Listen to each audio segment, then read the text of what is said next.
Analar, atalar hara baxırlar? Bütün qarınları açıq bunların. Arğı da elə, kökü də elə, belə çox belə biabırçı şəkildə görsənirlər. Özlərini güzgüdə görmürlər. Yəni demirik ki, müasirləşin, yaxşı şeylərə müasirləşin.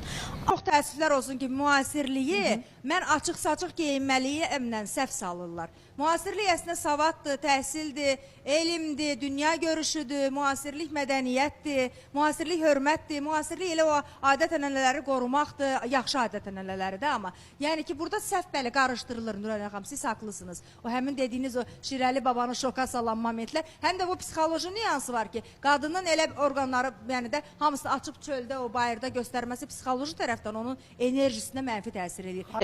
Bəzən deyirlər ki, küçədə o kişilər niyə baxdı o qızlara?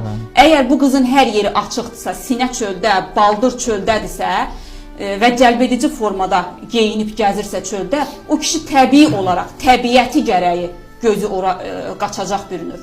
Yəni, iddia eləyə bilmərik ki, o kişi ona baxmasın. Mümkün deyil. Kişinin təbiəti elədir ki, o açıq gördüyü hər şeyə diqqəti gedəcək. Yaradan onu elə yaradıb. Nə qədər nəfsinə hakim olsun, nə qədər özünə təlqin eləsin ki, mən ona baxmayayım, o haramdır.